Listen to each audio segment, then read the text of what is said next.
Hello, I'm J.J. Davis, and welcome to the latest edition of the Bluff Sports Zone.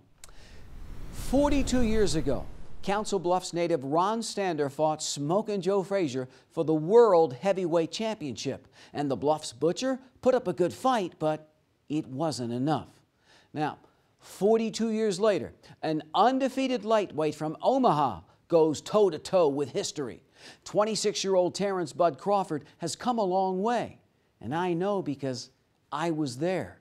The year 2006. And here's how I introduced the metro area teenager to the rest of the world. They have all the wrappings of a champion. A 2008 Olympic gold medalist, perhaps? 18-year-old Terence Crawford looms large over his future. And that future? Well, there for all eyes to see at the CW Boxing Club. A lot of fighters don't come around like him. He's just got natural ability, just natural. Boxing just come natural to him. The look natural, both hands in Mancuso Hall. The Bud Man, as I called him, ready to win the 2006 National Golden Gloves Tournament in Omaha. Oh, I got to train hard so I won't disappoint everybody. And he didn't. Bud slugged his way through the 132-pound weight class, going 4-0 all the way to the finals. Yeah, man, I can fight good both sides, but I just feel more comfortable at southpaw when I'm fighting a slick boxer like yourself. April 29th, 2006, National Golden Gloves Finals. Bud Crawford goes toe-to-toe with Jesus Mendez III from Texas. And the fight goes to the judges. 3-2 split decision.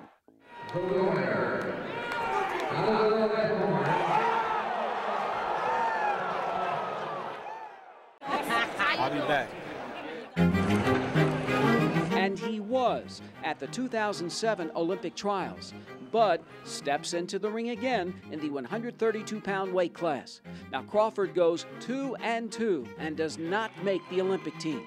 What next? Go pro, yes? Yeah, turn professional. Look out for me. Look out indeed. 7 years, 23 professional fights later, Bud Crawford is the WBO lightweight champion of the world. The Bud Man totally outclasses defending champ Ricky Burns in his native Scotland. The new, there it is, Terence Crawford. Wow, lightweight champion of the world. A moment of history for the American. The first Omaha-born and raised world champion. It was thoroughly deserved. And joining me right now is the WBO lightweight champion of the world, Terence the Bud Man Crawford. Of the world. I mean, that's a pretty big deal. Oh, yeah, that's real big. What about the belt? I know that's pretty big, too. I was expecting to see the belt. Yeah, well, they got to send me one because the one that they gave me was his belt, and he get to keep that belt. Oh, really? Yeah. What do you make it at? Well, that's his belt. You know, he get to cherish that for the rest of his life. All right, now, you were just telling me that I asked you, perchance, who did you call right after the fight, but you couldn't because your phone didn't get the service. Right. I mean, you're the champion of the world and everything. What was your first meal as a world champion? I think I ate some chicken. not fried though. You know. And you like it better that way? You know, I don't like fried chicken as much as I like bacon. Okay. Now, some food for thought. Let's go back 10 years. You, by your own admission, have said that you were a tough kid. Then you meet this guy named Midge Minor, who kind of takes you under his wing in the CW Boxing Club. What do you remember about those early years? Oh, it was hard. You know, it was hard for me to cope with him, you know, trying to make me into a man, you know, because I didn't have that at the time. You told me way back then that your father was a boxer, your grandfather was a boxer. When did you realize maybe, hey, I got the gift? Well, actually, I didn't even know that I was a boxer until I started boxing. Wow. You know, they used to always have me hit on their hands and everything, but they never was like, well, we was boxers and boxed for the CW Boxing Club. They never told me that. When did you take it even further and think, maybe I can make something out of this? Well, I had got kicked out the gym twice, you know, because I wouldn't listen to Midge, Right. you know, and when I came back and I won the Nationals at 106, I just was like, man, I got something good here, you know, and I just got serious with it. I'm always told that you were serious. You were always like the first guy in the gym. You were always wondering where everybody was. You wanted opened up. You wanted to get your work in. But the 2006 Golden Gloves tournament, that was another instance where you really could put your name and face out there. And as I remember it, you won your first 4 fights, and it was truly a family affair. Everybody had a fun time, your mom, your family, you remember? Right, right. Tell me about that. Well, you know, it was very emotional, you know, because that was the first time that everybody could see me fight. You know, I was never fighting in Omaha, so Omaha really supported me a lot, you know, thanks to you and the Tony Boone, Tony the writer. Boone, you know, and we just all, you know, had very fun at that tournament. I remember that night. You lost in the finals, that kid from Texas. Your feelings that night, what do you remember? I remember, like, I just knew I had it won. You know, the camera crew, everybody was taking pictures of me, everybody was congratulating me.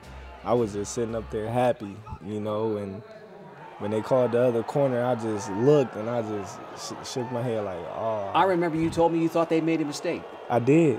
If you go back and look at that. You can see your face. Yeah. You know, it was just like, he was surprised. Yeah. So then it's off to the Olympic trials. You're going to fight in the 2007 Olympic trials to make the Olympic team. And you go 2-2, and obviously you don't make the Olympic team. But what was your goal all along? Gold medal, the Olympic team, or turn professional? Well, I always wanted to turn pro. You know, I wanted to turn pro at 17, but my coaches insist that I stayed and try to make the Olympic team and get stronger. And I think that was the best thing that could have happened.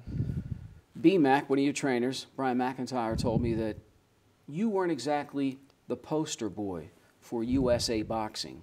So how hard was you to get money, funding, to train, to compete at a higher level?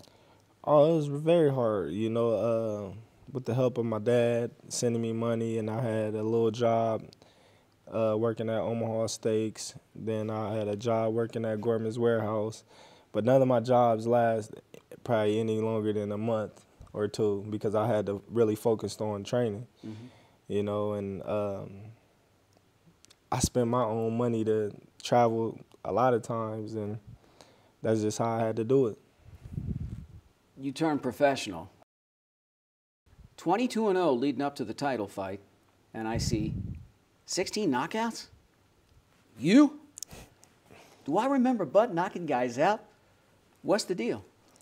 Well, I always could punch, you know, but in the amateurs, it ain't about punching hard, you know, because it's more harder to get a knockout in the amateurs than it is pro. So in the amateurs, you just trying to Score points. Yeah, get as many points as you can. With the white part of the gloves. Right. Other differences between amateurism and turning professional, beside the obvious, the money. Other differences. Oh, it's way different. You know, it's, man, like the littlest shots, you feel them the next day. You know, it's no headgear, little gloves. You know, you got headbutts, elbows. You know, it get dirty in there at times. Even when the referee comes to break it up, you got to cover up at all times because guys will swing coming out of the clinches, et cetera, et cetera. Right. They always trying to get that little edge over you. So you've always been known to have different styles. I've always found you to be able to fight others' fights, but you always want to fight your fight. You can go southpaw, you can switch it up a little bit. Did you find that you had success doing that at the pro level? I found that out as an amateur. You know, when I was fighting those top elite guys and I was beating them and I was noticing that I had a style that really too many people just couldn't pinpoint one style of mine. And you know, some fighters don't like to fight southpaws because southpaws lead with their face, they used to say. No, it's just a different stance, you know, and punches come from a different angle. So how tough was it to get this title fight? I know a couple of years ago you filled in and you beat this guy Prescott, who was a contender, and suddenly everybody wanted to know who you were. Up to that point, how tough was it? It was real tough. You know, they had me in the dark, you know, not fighting sometimes, but it was all in my manager's plan. Really? Like, he used to tell me, when you burst, everybody gonna be like, where this guy came from, you know, and it happened. But the people that really know boxing, right, they knew who I was. Right. But the public, they was like, man, where this guy came from. Right. You know, so it worked out fine. We knew where you come from. We knew where you were going. Scotland, you fight this guy named Ricky Burns. He's making his 5th title defense in the lightweight division, WBO, and he's coming off a broken jaw. Now, you were telling me that you didn't get caught up in the hype. It was business. Right. Yeah, it was business. I didn't go over there to make friends. I didn't go over there to be friends with anybody, or I just went over there for one thing, and that was to go get that belt. I didn't go over there to see Scotland or anything. And you dictated the pace of that fight. I thought you took it to him, combinations, both hands. You were backing him up constantly throughout that fight. I had to. And now, days later, has it all sunk in yet? Yeah, I think it sunk in when I came off that plane, when I seen all those people. Yeah, the press was there to meet you, bud. Everybody was there. I was, man, surprised. All right, well, now you're the big dog, so now you get to call the shots. Will we see a title defense here in the metro area, Omaha, perchance? Well, that's the plan. You know, June or July, we looking at the CenturyLink. Of course, you got to keep in mind the Ron Standers of the world here from Council Bluffs. Remember good old Harley Cooper, 2-time Golden Gloves champ, early 60s from Omaha. Tradition, and does that mean something to you? Oh, yeah, it does, you know, because those guys, you know, paved the way for younger guys like myself to, you know, become something. Now you're making a lot of money. Not yet, by your standards, but by my standards, you're still making a lot of money. Are you still your father, 2 kids? Are you still going to remain the Bud that I know? Beneath this face, I still see that little boy. Are you still going to remain Bud, or are you going to let everything change you? Nothing changed me. You know, I'm still the same guy. When I seen you yesterday, I was like, man, JJ, you know, because I ain't seen you in so long. It was just like, man, I miss you. I miss you too. And I can't say enough. Thanks for coming in. Oh, thanks for It's having been a me. joy. When you won that world title, I think there was a piece of all of us who knew you win that were just elated, and words cannot describe. Man, words can't describe. Forever in my heart, Bud. Oh, yeah. It's Bud Crawford, the WBO lightweight champion of the world.